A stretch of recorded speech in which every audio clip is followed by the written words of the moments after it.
하나님 말씀은 사무엘하 오늘은 10장 9절 되겠습니다.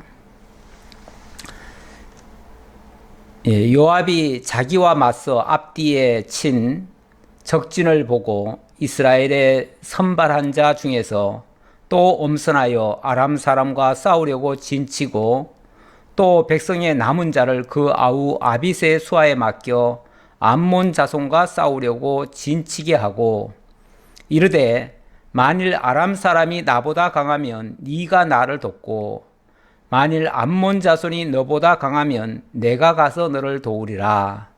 너는 담대하라. 우리가 우리 백성과 우리 하나님의 성읍들을 위하여 담대히 하자.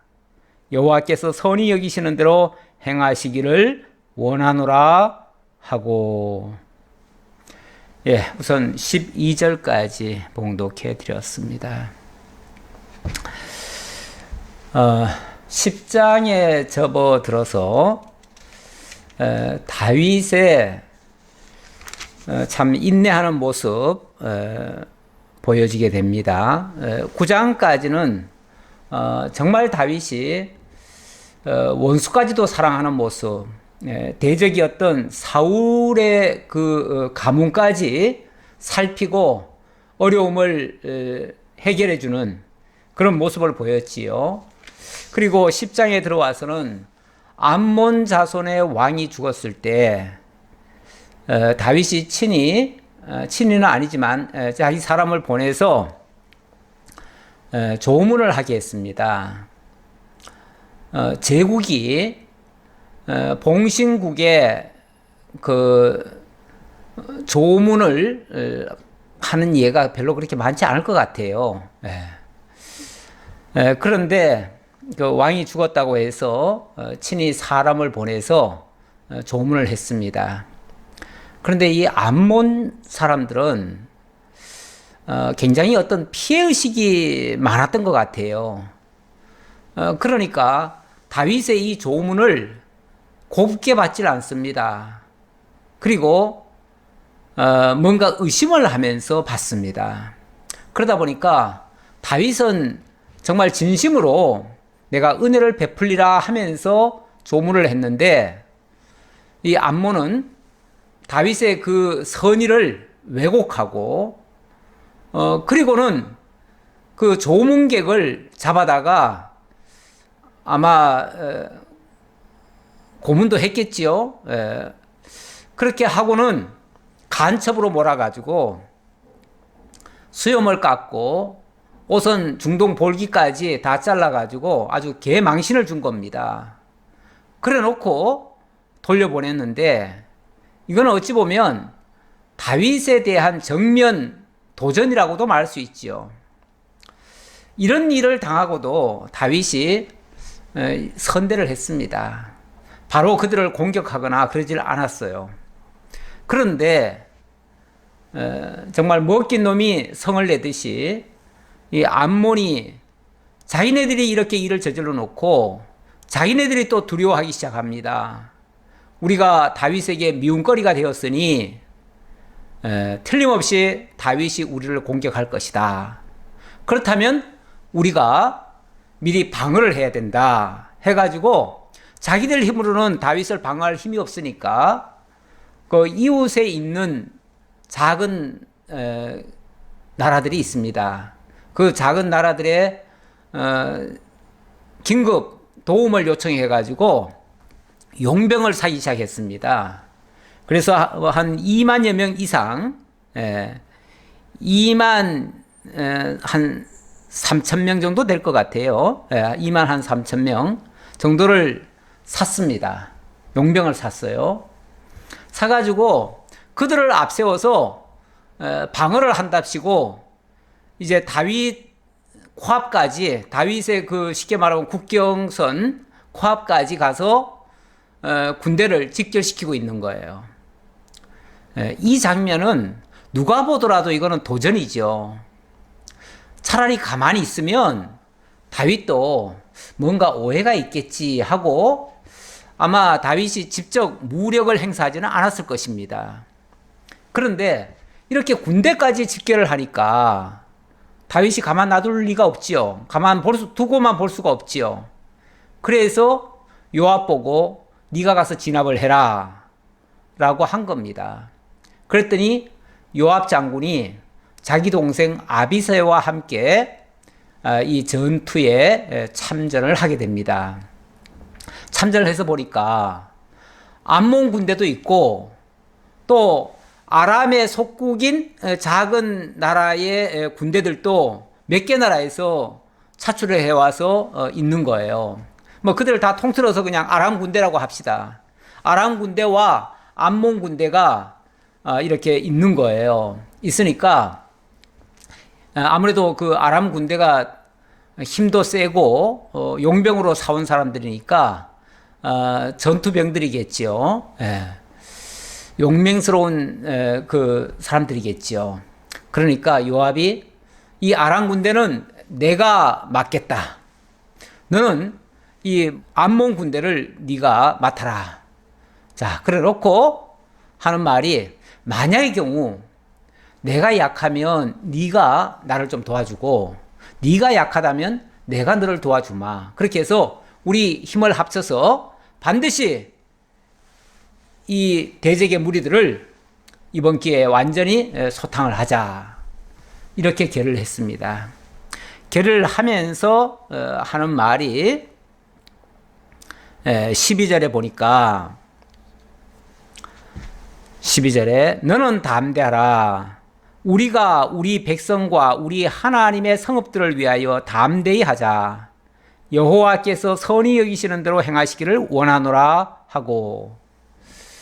자, 이 전쟁은 우리들 자신의 어떤 명예나 자신의 어떤 영광을 위한 전쟁이 아니고 바로 하나님께서 우리에게 주신 이 백성들 그리고 하나님의 성읍들을 위하여 싸우는 일이다. 그리고 여호와께서 선히 여기시는 대로 했는데 바로 이 전쟁이 여호와의 선한 전쟁이라는 거죠. 그래서 하나님이 선히 여기시는 대로 반드시 우리를 도와줄 줄 믿는다 라고 하면서 하나님이 우리와 함께 하실 거다. 그 소리예요. 한마디로 말하면 하나님이 우리와 함께 하실 것이다. 그러니 담대하게 나가서 우리 싸우자. 자, 어쩌면 이 암몬 군대는 별 볼일 없는 군대일 수 있어요. 그리고 이미 그 아람도요. 지난번에 그 종주국인 아람은 이미 다윗에게 항복을 했습니다. 항복을 했고 그 아람에 속해 있는 쉽게 말하면 아람 민족이면서 여기저기 흩어져 있는 그런 부족 국가라고도 할 수 있죠. 그런 데서 지금 사람들 차출해 왔거든요. 차출해 왔으니까 용맹스럽기는 하지만 이미 다윗에게 다 졌던 사람들이에요. 따라서 어떤 면에서는 이 요압이 좀 우습게 알고 깔볼 수도 있어요. 만약에 깔볼 것 같으면요 이렇게 심각하게 얘기하지 않습니다. 아, 그거 별거 아니야. 그놈들 내가 지난번에 다 무찔렀던 놈들이야. 그러니 겁낼 거 없어. 그냥 가서 한바탕만 치면은 그들은 다 물러갈 거야. 이렇게 쉽게 생각하고 뭐 전략이니 전술이니 이런 거 쓸 필요도 없어요. 왜? 상대가 약하니까. 그리고 다윗의 군대는 지금 최고 정예 부대들 아닙니까? 주변의 모든 나라를 다 굴복시켰던 그런 정말 위대한 군대 아닙니까? 그 위대한 군대가 그까지 암몬 군대 정도야 아무것도 아니죠. 진짜 속된 표현으로 한 주먹거리죠. 그래서 우습게 알고 전략이나 전술도 안 쓰고 그냥 다이렉트로 바로 이놈들 내가 혼내주겠다 하고서 바로 쫓아가가지고 혼내줄 수도 있어요. 그런데 그렇게 하지 않았다. 그렇게 하지 않고 자, 이번 전쟁은 하나님께서 우리에게 허락한 전쟁이다. 하나님이 우리를 위하여 싸우실 줄 믿는다. 그러니 우리도 그 하나님을 위하여 담대히 하자. 그러면서 내가 약하면 네가 도와주고 네가 약하면 내가 도와주겠다. 이게 일종의 전략이고 전술이에요. 예. 이런 것들을 철저히 계획을 세워서 일을 했다 그 말이에요. 제가 왜 이 말을 강조하냐면 그만큼 신중했다는 거죠. 원래 그 전쟁이라고 하는 거 물론 군대가 세고 그 장군이 지혜로우면은 굉장히 전쟁에 유리합니다. 그래서 뭐 웬만한 전쟁은 지지 않지요. 그런데 그렇게 용맹스럽다가도요, 어느 날 하루 크게 실수하는 경우가 있습니다. 언제 실수하냐면 상대를 깔봤을 때, 반드시 우리는 승리한다라고 너무 확고하게 믿은 나머지 안일하게 대처할 때, 그럴 때는 실패합니다. 우리 사도 바울이 그런 말을 했지요.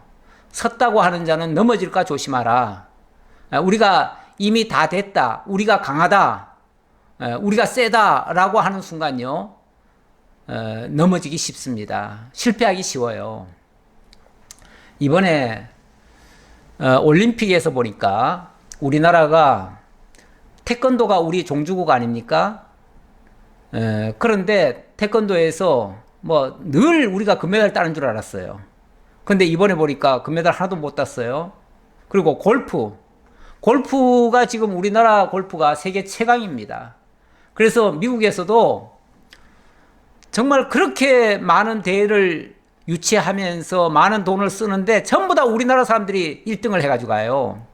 그러니까 때때로 도대체 잔치는 우리가 벌려놨는데 왜 전부 다 수학은 한국이 가져가는가 해가지고 굉장히 못마땅해 하기도 했거든요.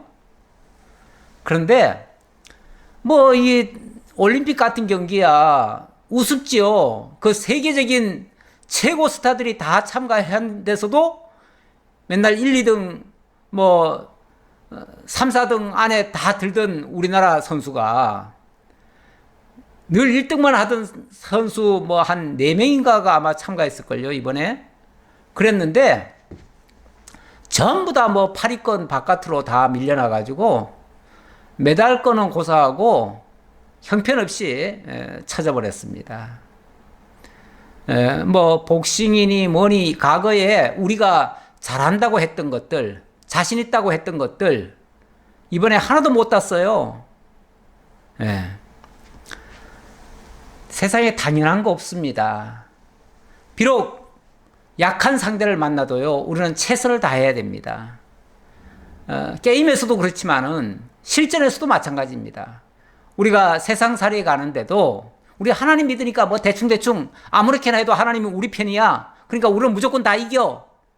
이렇게 안일한 정신으로 세상 살아가면요, 실패를 맛볼 경우가 많습니다. 오히려.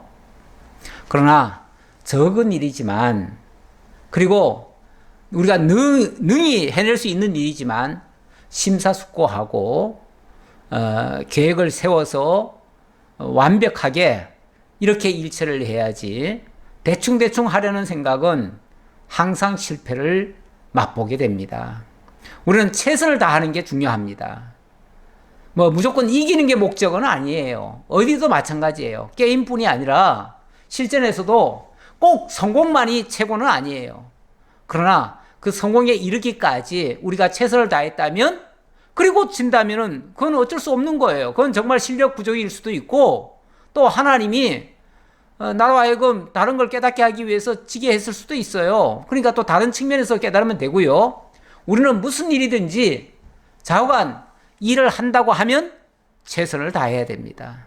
그건 우리 믿는 자들의 기본 자세가 돼야 돼요. 제가 요압이 이 부분에서는 매우 아주 신중했고 철두철미하게, 그리고 하나님의 그 어떤 사명감, 그리고 왕의 명령에 순종하고, 또 뿐만 아니라 적에 대해서 함부로 우습게 알지 않고 이렇게 계획을 세워서 한 거, 이건 매우 잘했다. 그건 우리도 본받을 만한 일이다 라고 말씀드리고요. 13절 보겠습니다. 요압과 그와 함께한 백성이 아람 사람을 대항하여 싸우려고 나가니 그들이 그 앞에서 도망하고, 암몬 자손은 아람 사람이 도망함을 보고 그들도 아비새 앞에서 도망하여 성읍으로 들어간지라. 일단은 요압이 선봉장이 돼서 우선 자기가 맡은, 쉽게 말하면 그 대상이 아람 병사들이니까요. 아람을 상대로 해서 전투에 돌입을 했는데 뭐 대충 한 싸움이 아니라 아주 치밀한 전략 하에 그들을 쳤기 때문에 아마 그들이 꼼짝을 못하고 그대로 당한 것 같아요. 그대로 당하면은 쉽게 말하면 앞에 있던 자들이 꺾여버린 거예요. 그걸 이제 예봉을 꺾는다 그러는데, 그 예봉이 꺾여버리면요, 그 뒤에 있는 자들은 그걸 바라보고 가는 거기 때문에 앞에 있는 자가, 선봉장이 쉽게 말하면 꺾여버리니까 주랭랑을 치는 거예요. 아, 굉장히 세구나. 저 다윗의 군대가 너무너무 세구나. 우리가 상대가 안 되겠구나. 특히 용병이라고 하는 자들은요, 용병이라고 하는 것은 돈을 주고 고용한 사람들 아닙니까? 병사들 중에서도 돈 받고 하는 사람들은요, 생명 내걸고 싸우지 않습니다. 아니, 돈 벌러 지금 군대에 들어왔는데 내가 왜 생명을 왜 내걸어?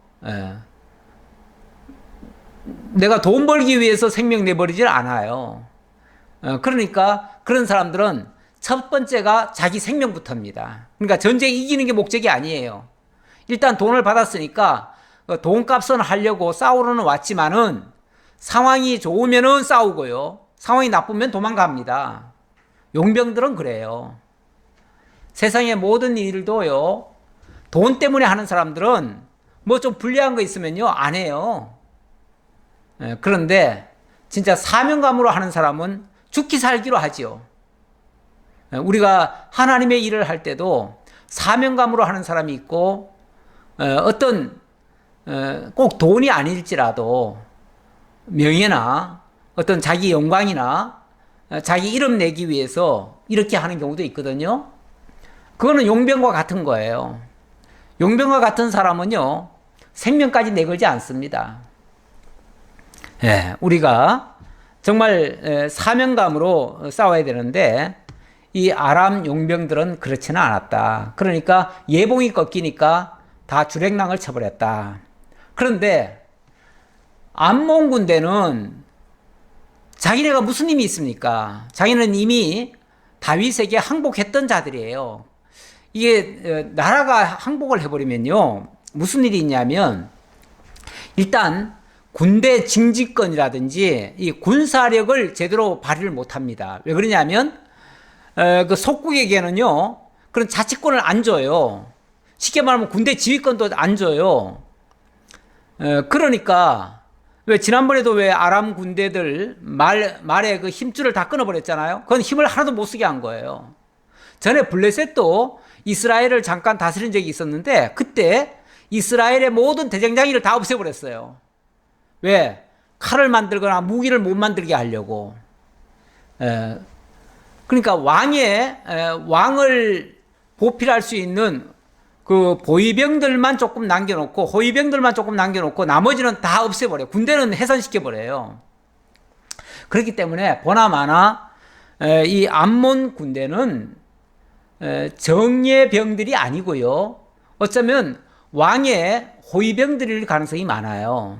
그 정도는 봐주거든요. 그 정도는 봐주는데 아마 그들이 왔을 텐데, 일단은 그 아람 군대를 의지하면서 왔는데 아람 군대가 다 도망가니까 자기네들도 다 도망가 버렸다. 어찌 보면 이렇게 해서 싸움은 싱겁게 끝나버렸어요. 제대로 싸워보지도 못하고 그들은 다 도망친 거예요. 그래서 요압이 암몬 자손을 떠나 예루살렘으로 돌아가니라. 뭐 그들이 다 도망갔으니까 싸울 것도 없지요. 뭐 싸울 것도 없고 결국은 그들이 다 항복한 거나 마찬가지죠. 이제 일부는 남겨가지고 항복을 받아냈겠지요. 그렇게 하고 돌아왔다 그 말이에요. 그런데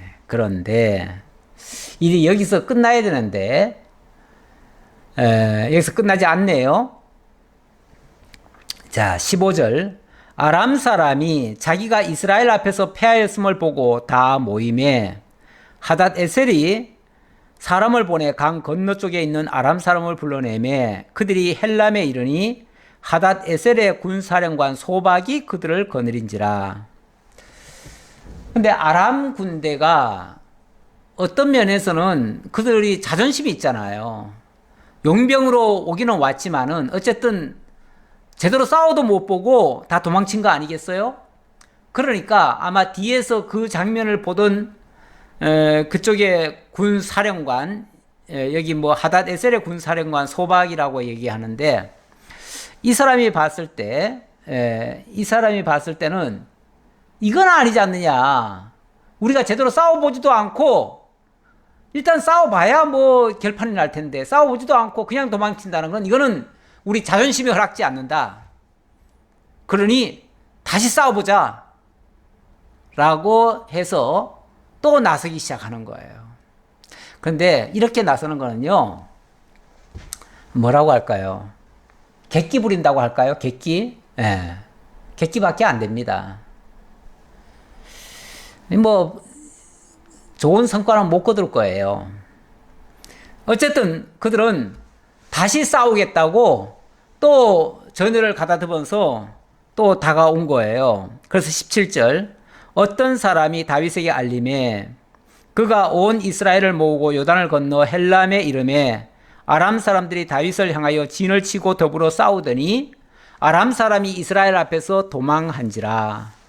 다윗이 아람 병거 700대와 마병 4만 명을 죽이고 또 그 군사령관 소박을 치매 거기서 죽으니라. 이번에는 제대로 붙은 거죠. 그래도 한번 싸워보겠다고 한 거니까 아마 앞에서 그렇게 패하는 모습을 보고 저런 병신같이 제대로 싸워보지도 않고 도망치냐?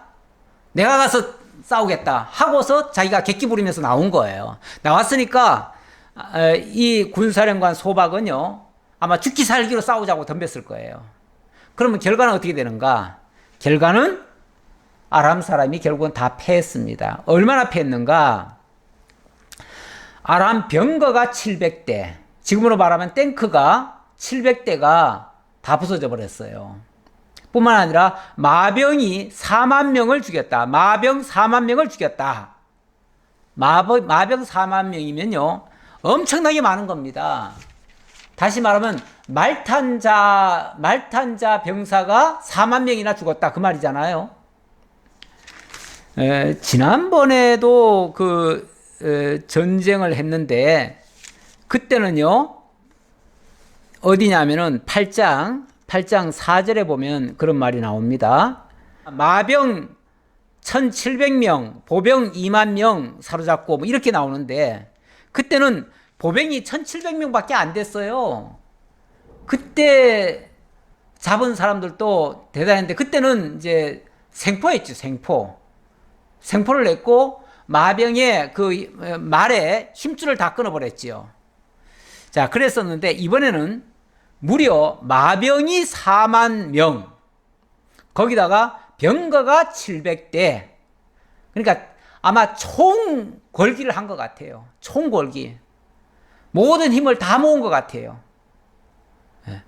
모든 힘을 다 모으면요 한꺼번에 일망타진되는 겁니다. 적이 강하면 무서워할 게 아니고요. 강하면 강할수록 아마 다윗의 군대는 더 신나지요. 왜? 한꺼번에 다 무찌를 수 있으니까. 더 큰 영광을 아마 얻게 될 거예요. 이렇게 해서 완전 대승을 거두었습니다. 그리고 나니까 하닷 에셀에게 속한 왕들이 자기가 이스라엘 앞에서 패함을 보고 이스라엘과 화친하고 섬기니 그러므로 아람 사람들이 두려워하여 다시는 암몬 자손을 돕지 아니하니라. 다시는 암몬 자손 같은 그런 케이스에 휘말려 들지 않았다 그 말이죠. 참 그런 어처구니 없는 일에 휘말려 드는 것도 참 바보스러운 일들입니다. 결국 바보짓 한 거예요 다들. 망해가는 자 살려보겠다고 돕다가 같이 망한 거예요. 같이. 이런 건 지혜롭지 못하다고 제가 지난번에 한 말씀드린 바가 있습니다. 굉장히 어리석은 실책들입니다. 정말 하나님 아는 지혜가 없으면요, 인간의 어떤 감정에 따라서 움직이거든요. 예.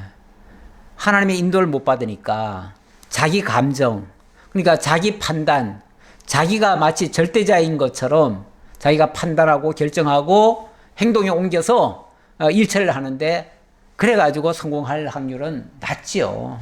낮아요. 자, 그리고 이렇게 해서 이제 모든 주변 나라들은 다 항복을 시켰어요. 다 항복을 시키고 나니까 아까 그랬잖아요. 다시는 아람 사람들이 두려워하여 다시는 암몬 자손을 돕지 않았다. 다시는 이스라엘에게도 도전을 안 했다. 그런 뜻이에요. 두 번 다시, 그때부터는 두 번 다시 이스라엘을 상대로 해서 반기를 든다든지 이런 행위는 안 했어요. 안 하니까 다윗으로서는 참 좋지요. 다윗은 이제 태평성대를 구가하게 되는 거예요. 이제 다윗의 대적은 다 없어졌어요.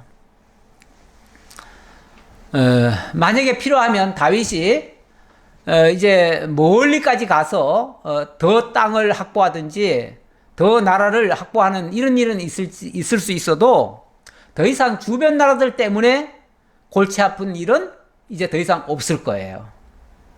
이 정도 되면 다윗은 한마디로 말해서 소위 성공한 사람입니다. 성공했어요. 이제 아무도 자기를 건드릴 사람 없으니까요. 그러면 이제 제국의 황제처럼 이제 군림하고 살 수 있어요. 누리고 살 수 있어요. 이제 거슬릴 게 뭐가 있어요? 주변 모든 나라들이 다 조공 바치고 굿싱굿싱 거리는데 뭐가 이제부터 아쉽겠어요. 그러니 다윗의 마음이 푸근해졌죠. 이 말은요, 참 평안해서 좋다. 이제 아무 걱정거리 없어서 좋다. 이게 아니고요. 사실은 이렇게 잘 될 때가 어떤 면에서 위험할 때입니다. 이렇게 아무런 적이 없을 때가 이제 내면적인 적이 있을 수가 있어요. 외적은 없어도 내적인 적이 발생할 수가 있어요. 우리는요, 한시라도 깨어있지 아니하면 함정에 빠질 수 있습니다. 그래서 어떤 면에서는 늘 작게나마 긴장을 해야 됩니다. 긴장하는 상태가 이어져야 됩니다. 그래서 너무 좋은 환경, 아무 걱정거리 없는 환경, 정말 병균도 하나 없어가지고 씻을 필요도 없고 마스크도 할 필요 없을 정도의 그런 세상이 좋긴 좋지요. 편하니까 좋긴 좋은데, 그럴 때는 긴장을 안 합니다. 방심하지요. 방심하다가 엉뚱한 병에 걸리기도 하고 그것 때문에 또 낭패를 당하기도 해요. 그런데 지금은 코로나라고 하는 워낙 강력한 이런 지금 바이러스가 창궐하고 있으니까 사람들이 굉장히 몸조심을 합니다. 몸조심 하다 보니까 늘 마스크를 쓰고 다니고, 그러다 보니까 그렇게만 잘 지키는 사람은요, 코로나 바이러스도 안 걸리지만 뿐만 아니라 다른 질병도 거의 안 걸려요. 왜냐하면 그만큼 몸 관리를 잘하는 거죠. 깨끗하게 씻고 또 대면 접촉도 조심하고 모든 일에 건강을 챙기니까요. 그러니까 다른 질병이 안 걸려요. 그래가지고 병원이 환자가 많을 것 같은데 오히려 병원들마다 환자들이 너무 적게 와가지고 수지 타산이 안 맞대요. 요즘은 그 정도로 많은 곳에서 병이 줄어들었어요. 그래서 코로나 때문에 정부에서 엄청나게 지금 돈을 많이 쓰고 아마 보험공단에서도 굉장히 손해를 많이 보겠다 싶은데 그렇지 않대요. 오히려 다른 질병이 많이 줄어가지고 치료를 그만큼 덜 해도 될 정도가 됐으니까, 병원을 그만큼 안 가도 되니까, 코로나 때문에는 손해를 좀 봤지만은 다른 쪽에서는 오히려 지금 보건 그 질이 더 좋아진 거예요, 지금. 이렇게 적당하게 우리에게 긴장거리가 있으면요, 뭐든지 조심하게 됩니다. 그런데 긴장거리가 없으면은 방심을 하게 돼요, 방심을. 근데 그 방심을 하다 보면 엉뚱한 것에서 걸려들게 됩니다. 11장 들어가면서 왜 제가 이 말을 시작하냐면, 다윗도 이제 이 정도면 됐다 싶고 마음 놓고 소위 말해서 이제는 좀 즐기겠다, 인생 엔조이 좀 하겠다라고 생각하다가 큰 낭패에 부딪히게 됩니다. 큰 유혹에 빠지게 되어집니다. 그래서 다윗의 일생일대에 가장 큰 죄악 속에 휘말려 들어갑니다. 이때 정말 자기 관리 못하면요, 일평생 쌓아 올린 모든 업적 와르르 다 무너집니다. 가끔씩 그래서 세상에서도요, 계속해서 승승장구하고 어느 경지까지 올라온 사람이 어느 날 하루아침에 몰락하는 경우가 있어요. 그것도 아주 추악한 불명예스러운 그런 걸로 자기 인생을 송두리째 날려버리는 그런 경우가 종종 있습니다. 이게 언제 그러는가? 해이해졌을 때, 안일에 빠졌을 때, 이제는 내가 섰다, 이제는 됐다 라고 할 때, 이제는 아무 걱정 없다 라고 할 때, 그때가 사실은 위험한 때입니다. 그래서 사도 바울은 섰다고 하는 자는 넘어질까 조심하라 그랬어요. 함부로 섰다고 자고할 게 아니에요. 우리는 항상 서려고 하는 자가 돼야지, 이미 섰다, 나는 다 됐다, 나는 큰 자다 하는 순간 형편없는 존재로 나락으로 떨어질 수도 있어요. 오늘 다윗의 사례가 바로 그런 사례가 아닐까라는 생각에서 이 말씀을 드리고, 자, 본문을 이제 설명해 드리겠습니다. 왜 제가 그렇게 말을 했는지 이제 본문 속에서 확인해 보겠습니다. 그 해가 돌아와 왕들이 출전할 때가 되매 다윗이 요압과 그에게 있는 그의 부하들과 온 이스라엘 군대를 보내니 그들이 암몬 자손을 멸하고 랍바를 에워쌌고 다윗은 예루살렘에 그대로 있더라. 해가 돌아왔다. 이제 어느 시기쯤이 이제 지났다는 얘기겠죠. 지나고 나서 왕들이 출전할 때가 되매라고 합니다. 왕들이 출전할 때라고 하는 거 보니까 아마도 이번 전쟁은 다윗이 출전을 해야 되는 전쟁이었던 것 같아요. 무슨 전쟁인지는 정확히 모르겠어요. 그런데 그들이 암몬 자손을 멸하고 랍바를 에워쌌고 이렇게 말하는 거 보니까 아마도 이 암몬 자손들이 나중에도 좀 속을 썩인 것 같아요. 지난번에 분명히 패전을 하고 항복을 했을 텐데 항복을 했다고 해가지고 진심으로 항복하는 사람들은 잘 없습니다. 힘에 의해서 어쩔 수 없이 굴복하는 거지, 기회만 되면 다시 일어납니다.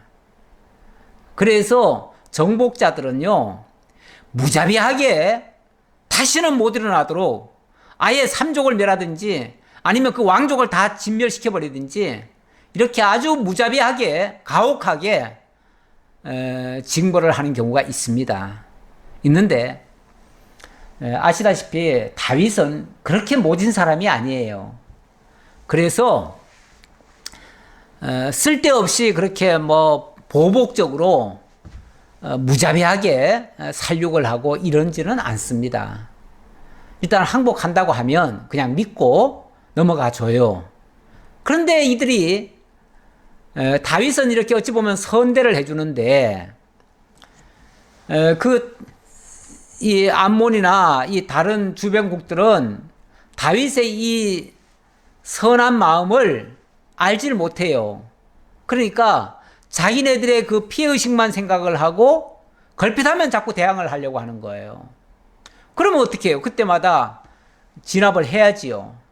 진압을 해서 이번에는 아마 순서가 왕들이 출전할 때가 따로 있는가 봐요. 예. 정확한 때는 모르지만은 어떤 왕들이 이번에는 꼭 다윗 왕이 가야 될 때였다라는 말이죠. 그런데 다윗은 예루살렘에 그대로 있더라. 다윗은 안 갔다는 거예요. 이번 전쟁에 다윗이 가야 되는데 다윗이 안 갔다. 다른 병사들은 다 전쟁에 참가했는데 다윗은 예루살렘에 그냥 머물러 있었다. 그냥 머물러 있으면 어떨까요? 아니, 아래 사람들이 전부 다 전쟁터에 다 나갔는데 자기는 그냥 왕궁에 있으니까 시간도 안 가고 재미도 없고 한가하지요, 한마디로. 사람들이요, 한가하면 딴 생각합니다. 그리고 한가하면요, 규칙적인 생활도 안 합니다. 그러다 보니까 아무 때나 그냥 들어누워서 잠이나 자고, 제일 편한 게 그거 아니에요? 사람이 어떨 때는 앉아있기도 힘들거든요. 그러면 들어눕잖아요. 들어누우면 일어나기 싫어요. 그러다 보면 뭐 특별히 할 일 없으면은 그냥 잠드는 거죠. 잠들다 보면은 이게 낮에도 자고 밤에도 자고 그러다 보면은 나중에 가보면은 낮인지 밤인지 헷갈리는 경우도 있어요. 그런데 2절에 보니까 저녁 때에 다윗이 그의 침상에서 일어나 왕궁 옥상에서 거닐다가 그곳에서 보니 한 여인이 목욕을 하는데 심히 아름다워 보이는지라. 다윗이 낮에 뒹굴뒹굴 그냥 침상에서 뒹굴다가 저녁 때쯤 돼서 일어났다네요.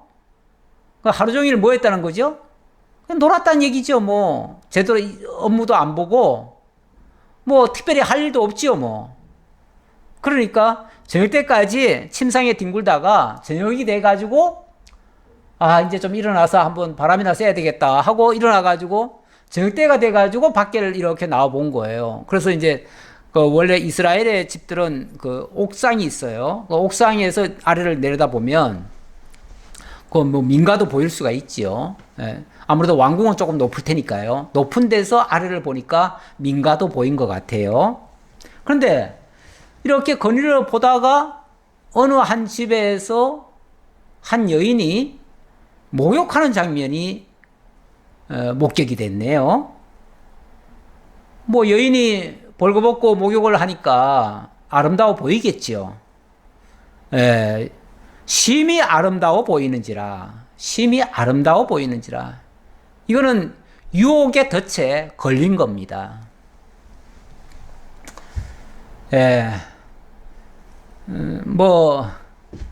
그 환경이 어떠했는지는 정확히는 알 수 없습니다. 알 수 없지만 어쨌든 왕궁 가까이에 사는 사람이 저녁 때가 돼서 목욕을 했고 그 목욕하는 장면이 왕궁에 있던 다윗의 눈에 목격이 됐습니다. 근데 멀리서 여인이 옷을 벗고 목욕하는 장면이 아무래도 유혹이 되지요. 거기에 유혹이 되지요. 그래서 이 다윗의 눈에 그게 아름답게 보였대요. 여인을 보면서 아름답게 보였다고 하는 거는 음흉한 생각이 들어간 거죠. 그러다 보니까 무슨 짓까지 하게 되냐면 다윗이 사람을 보내 그 여인을 알아보게 하였더니 그가 아뢰되 그는 엘리암의 딸이요 햇사람 우리아의 아내 밧세바가 아니니까 하니. 저기 있는 저 여인이 도대체 누구냐 가서 한번 알아봐라 라고 했더니 아랫사람이 다윗의 말을 잘 듣는 신복 중에 신복이겠죠. 다윗의 그 늘 용안을 살피고 다윗의 생각을 그대로 옮겨주는 사람이 있습니다. 아주 신복 중에 신복이 그런 사람들이 있어요. 그런 사람이 그런 사람이 이제 가서 물어본 거예요. 물어보니까 그 사람은 바로 우리야 장군의 아내라는 거예요. 하기야 그 왕궁 곁에 사는 사람들은요 다 고관 대작이거나 상당히 지위가 있는 사람들입니다. 그런 사람이 왕궁 곁에서 삽니다. 그러니까 아무래도 그런 장군의 쉽게 말하면 아내예요. 장군의 아내라면 혹시라도 음흉한 생각이 있다가도 얼른 정신 차려야죠. 내가 지금 무슨 생각하고 있는가? 이런 미친 생각을 내가 다 했네. 그러면서 얼른 생각을 거뒀어야지요. 그때만 거둬도 괜찮지요. 지금 그 장군은 자기를 대신해서 자기가 출전해야 되는 그 전투장에 가가지고 지금 나를 위해서 지금 싸우고 있는데 나는 그 사람의 아내를 지금 탐을 내고 있어요. 말도 안 되는 생각을 지금 하고 있는 거죠, 다윗이. 그런데 이 다윗이 어떻게 행동을 했는가? 다윗이 전령을 보내어 그 여자를 자기에게로 데려오게 하고 그 여자가 그 부정함을 깨끗하게 하였으므로 더불어 동침하며 그 여자가 자기 집으로 돌아가니라. 이게 그날 당일에 이렇게 했다는 얘기일까요? 그렇게 보이지 않습니다. 즉흥적으로 흥분해가지고 다윗이 그만 사고를 쳤다. 이렇게 볼 수 있는 게 아니고요. 왜냐하면 지금 벌써 누군지 알아보라고 했지요? 그 다음에 사람 보내가지고 그 우리아의 아내를 오게 했지요? 그리고 그 여자가 그 부정함을 깨끗하게 했대요. 이거는 뭐 어찌 보면 여성의 그 기간을 지났다는 얘기죠. 그러니까 한참 동안의 시간이 경과했다는 얘기예요. 그 한참 동안의 시간이 경과할 정도로 다윗이 지금 시간을 두고 그 여자를 접촉을 한 거예요. 이거는 우리가 죄라고 하는 것도요. 순간적인 어떤 유혹에 빠져가지고 그만 범죄하는 경우도 있어요. 그거는 참 제어하기가 쉽지 않을 수도 있어요. 그런 어떤 환경이나 그런 어떤 것에 지배를 받아가지고 어쩔 수 없이 자기도 그냥 엉겹결에 딸려가가지고 그만 죄에 푹 빠져버리는 경우가 있어요. 그런데 어떤 경우는요, 이러면 안 되는데 이거는 잘못인데 알면서도 그래도 나는 이걸 하고야 말겠어 이러면서 잘못인 줄 알면서도 기어코 어떤 시간을 벌어가면서 틈을 보면서 기회를 엿보면서 기간을 주면서 이렇게 하는 경우도 있어요. 이거는 굉장히 계획적이고 의도적이고 아주 악한 일들이죠. 그런데 이렇게 하기까지는 상당한 기간이 필요하거든요. 상당한 기간이 필요한데 그동안에 쉽게 말하면 다윗이 계속 집적거리는 거죠. 그 여인에게 집적거리는 건데 그러면은 그 여인 같은 경우도 단호하게 사실은 잘라야죠. 왕이 내게 지금 음흉한 생각을 갖고 있는 것 같은데 왕이시여 이러시면 안 됩니다. 저는 우리아 장군의 아내로서 지금 남편이 지금 왕을 위하여 지금 전투에 가서 지금 싸우고 있는데 저에게 이러시면 안 됩니다 하고서 단호하게 거절을 하든지 다른 어떤 방법으로 물리쳐야지요. 그런 측면에서 여자에게도 사실은 저는 좀 책임이 있다고 봅니다. 물론 막 갑자기 남자가 아무도 없는 상황에서 갑자기 겁탈을 하고 이렇게 하면 방어할 수가 없습니다. 방어할 수가 없으니까 어쩔 수 없이 당하기도 합니다. 그래서 우리 율법에는 어떻게 되어 있냐면 만약의 경우 산이라든지 들판이라든지 사람이 없는데 어떤 남자에게 겁탈을 당하면은 그때는 그 여자에게는 책임이 하나도 없습니다. 그 여자는 전적으로 피해자입니다. 전적으로 피해자고 그 여자는 어떤 항거할 능력이 없습니다. 그래서 그 여자에게 저질러진 그 범죄는 온전히 그 남자를 죽여야 됩니다. 그 남자는 완전히 겁탈을 한 거니까 그 남자는 죽이라고 돼 있어요. 그런데 민가에서, 다시 말하면 저 들판이 아니고 아무도 도와줄 수 없는 상태가 아니고 민가에서 어떤 시간을 두고, 만약에 누가 겁탈을 하려고 하면 소리도 지를 수 있는 위치에 있는데도 만약에 소리를 안 질렀다? 그리고 자기 스스로를 방어할 아무런 자세를 안 취했다? 그거는 그 여자도 똑같은, 어찌 보면 기회를 주었든지 유혹했을 수도 있다. 그렇기 때문에 그때는 남녀를 다 죽이라고 돼 있어요. 이거는 통간이라고 보죠. 예, 상간이라고도 볼 수 있죠. 그러니까 이거는 이런 경우에는 두 남녀를 함께 죽이라고 돼 있어요. 그래서 우리 율법에는 일방적인 당함이냐 아니면은 어떤 유혹을 하거나 쌍방간에 어떤 마음을 주고받은 끝에 이루어진 간음행위냐를 구분을 합니다. 구분을 하는데, 저는 여기서 지금 이 밧세바도, 우리아의 아내 이 밧세바도 틀림없이 책임이 있다고 봅니다. 왜냐하면 물리치려면 얼마든지 물리칠 수 있는 기회가 있었는데 오히려 자기의 몸을 깨끗하게까지 해서 왕에게 나아왔거든요. 그거는 정말 아닌 거죠. 쉽게 말하면 처음에 불렀을 때는 저는 지금 불결한 기간입니다, 그렇게 말해서 거절했고, 그 다음에 지금은 깨끗하게 했으니까 지금은 괜찮습니다 하고 또 왔잖아요. 그러니까 이거는 어떤 면에서 이 여인이 처음에 왕이 볼 수 있는 위치에서 모욕한 것도 결국은 좀 불순하지 않았을까, 유혹하지 않았을까라는 생각이 듭니다. 뿐만 아니라 그 후처리도, 그 뒤처리도 깔끔하지 않아요. 그래서 5절에 이런 말이 나옵니다. 그 여인이 임신하매 사람을 보내 다윗에게 말하여 이르되 내가 임신하였나이다 하니라. 이 말은 무슨 소리예요? 나 임신했으니까 왕, 당신이 나 책임져야 돼요, 이 말이잖아요. 아니, 일방적으로 겁탈을 당했으면은 나 책임지세요, 이 말 합니까? 그렇게 말하는 게 아니라 고발을 해야지요. 고발을 하고 왕이 아니라 천하 없는 자라도 잘못은 잘못이라고 따져야지요. 오히려 다른 사람에게 이 범죄 사실을 알려야지요. 그래야 되는데 그렇게 한 게 아니라 나 임신했으니까 이제 왕이 책임지셔야 됩니다, 나 데려가시오, 이 소리잖아요.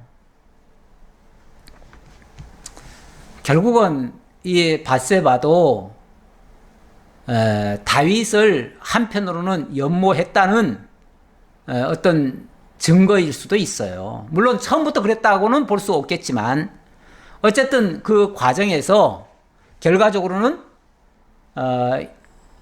결국은 통간 사건입니다. 일종의 통간 사건입니다. 물론 다윗이 정말 죽일 죄지요. 다윗이 10번 주고 마땅하고 이 밧세바도 주고 마땅한 죄인이 된 거죠. 예, 그렇게 된 거죠. 자, 그랬더니 이제 일은 커졌습니다. 일은 커졌고 이제 이건 어찌 보면 한 번에 그 쾌락으로 끝날 일이라고 생각했을 텐데 다윗은, 근데 이게 이제 결국 임시까지 돼버렸으니까 이거는 어떻게 이걸 막을 방법이 없잖아요. 막을 방법이라고는, 그래서 이것 때문에 다윗이 아마 고민을 많이 했을 거예요. 고민을 많이 해가지고 소위 말해서 이 잔머리를 굴렸습니다. 잔머리를 굴려서 어떻게 했냐면 이렇게 합니다. 한번 내용을 보죠. 다윗이 요압에게 기별하여 햇사람 우리아를 내게 보내라 하매 요압이 우리아를 다윗에게로 보내니 우리아가 다윗에게 이르매 다윗이 요압의 안부와 군사의 안부와 싸움이 어떠했는지를 묻고 그 그가 또 우리아에게 이르되 내 집으로 내려가서 발을 씻으라 하니 우리아가 왕궁에서 나가매 왕의 음식물이 뒤따라 가니라. 무슨 생각을 한 겁니까? 다윗이 무슨 작전을 펼칠 겁니까? 일단 요압 보고 우리아 보내라 그랬어요. 무조건 자초지종 이유 불문하고 우리아 보내라 그랬어요. 그래서 왔지요. 와가지고 일단은 이것저것 묻습니다. 전황은 어떠냐 이렇게 쭉 묻는데 그건 사실 관심이 없습니다. 다윗은 그 관심 없고 그건 그냥 형식적으로 묻고 그래 놓고는 너 오늘 밤에 집으로 가라. 집으로 가서 발을 씻으라. 이 말은 모욕 제기하고 아내와 합방하라 그 소리예요. 그러면서 그렇게 하라고 쉽게 말하면은 군대에서 지금 전투하는 사람을 강제로 휴가를 주는 거죠. 휴가를 줘가지고 자기 부인과 잠자리를 하도록 이렇게 강제로 지금 강제 휴가를 준 거예요. 강제 휴가. 그래 놓고 거기에 또 뒷받침하기 위해서 왕의 음식물까지 뒤따라갔다네요. 다시 말하면 오늘 밤에 실컷 먹고 아내와 잠자리 가져라. 뭐 하려고요?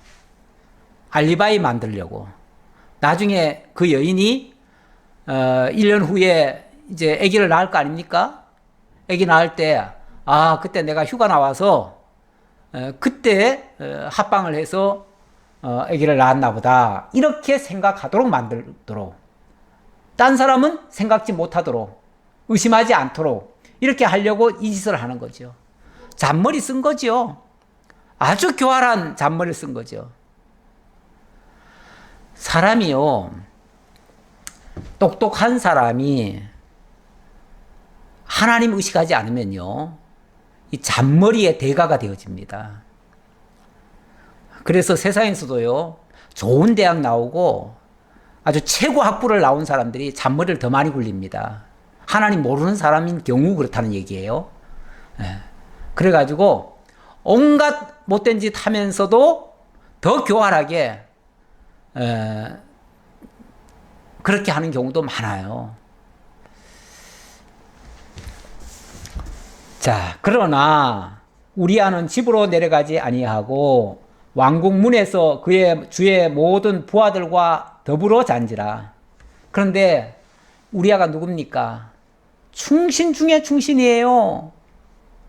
너무너무 왕에게 충성하는 사람이에요. 그러다 보니까 아니 우리 지금 동료들은 지금 전투에서 지금 생사를 오가면서 지금 싸우고 있는데 내가 어떻게 집에 가가지고 아내와 더불어 편안하게 잠을 잘 수 있겠느냐. 그리고 왕이 주는 이 호사스러운 이 음식을 내가 어떻게 먹을 수 있겠느냐. 아니야, 나는 그럴 수 없어. 나는 이 왕궁 문에 있는 거기도 군인들이 좀 있을 거 아니에요? 이 군인들과 함께 오늘 밤 여기서지만 비록 여기서지만 군인들과 함께 할 거야 하면서 왕궁 곁에 있는 그 군인들과 함께 하룻밤을 지냈대네요. 이런 바보같이 다윗이 볼 땐 참 답답하지요.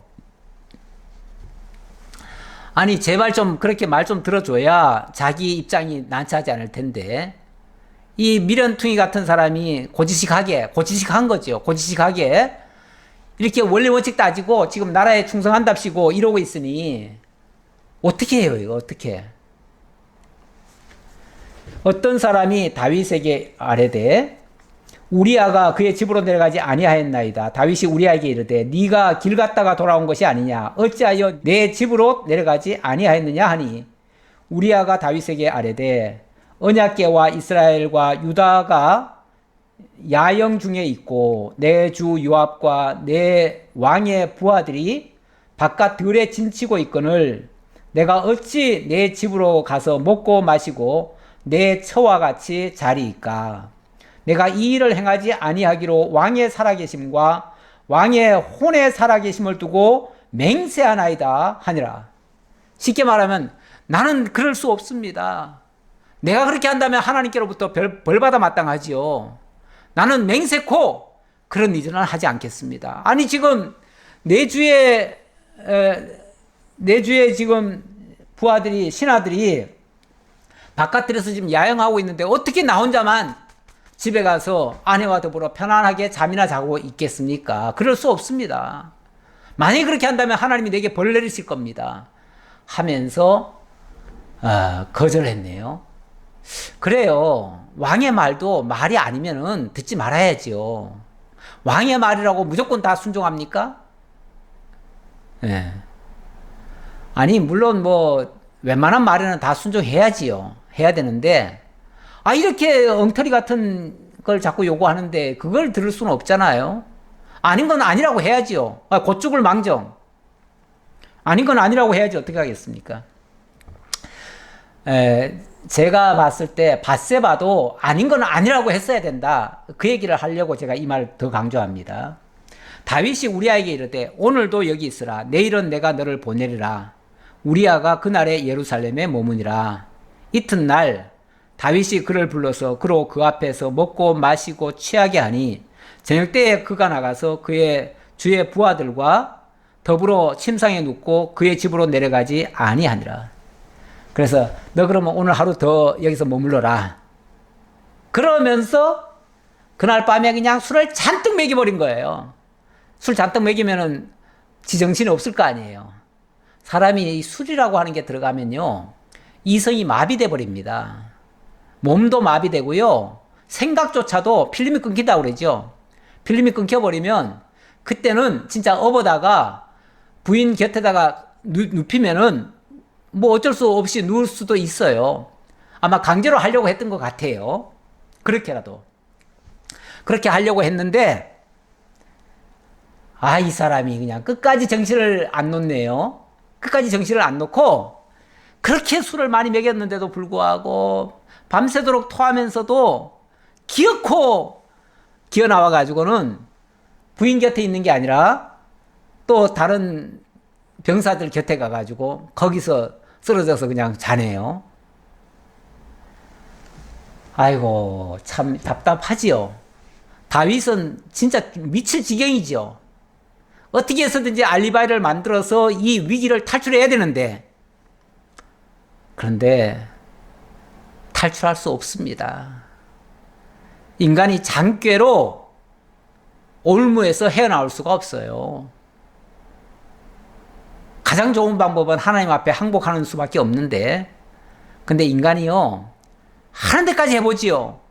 망하는 줄 알면서도 끝까지 해보지요. 어디까지. 그런데 그렇게 하면 할수록 점점 더 악랄해지고요, 추악해지고요, 더러워집니다. 자기만 더 더러워져요. 사람이 어디까지 추락할 수 있는지 다윗이 여실히 그걸 보여주는 사람이 돼버려요. 지금까지 하나님과 동행하며 다윗이 어디로 가든지 승승장구하게 하신 그 하나님이 지금은 다윗을 천길만길 낭떠러지 아래로 떨어뜨리고 계시네요. 결국 지금까지 다윗이 다윗 역할을, 하나님의 종의 역할을 한 것은 다윗 자기 공로가 아니었던 거예요. 결국 자기 공로가 아니라 하나님의 은혜였던 거고, 하나님이 붙들어 주시면은 가능하지만 하나님이 안 붙들어 주면 그도 역시 무너질 수밖에 없는 연약한 존재임을 고백하지 않을 수가 없습니다. 기도하겠습니다. 아버지 하나님 감사합니다. 오늘도 하나님 저희에게 은혜를 주셔서 또 하나님의 말씀으로 상고를 했습니다. 천하의 다윗도 이렇게 연약한 모습이 있습니다. 하물며 저희가 무슨 큰 소리를 치겠습니까? 섰다고 하는 자는 넘어질까 조심하라 하였사오니 엄절하 겸손한 자세로 하나님이 함께하지 않으면 우리도 천길만길 낭떠러지로 떨어질 수밖에 없는 연약한 존재임을 기억하고 언제나 겸손하게 말씀 앞에 순종하고 하나님을 붙쫓아가는 저희 모두가 되게 하옵소서. 이제 이 정도면 됐다라고 하는 그런 자고함, 교만함, 방종하지 않도록 주님께서 인도하시고 늘 깨어 경성하며 말씀만을 쫓아가는 저희 모두가 되게 하옵소서. 감사드렸고 예수님 이름으로 기도하옵나이다. 아멘.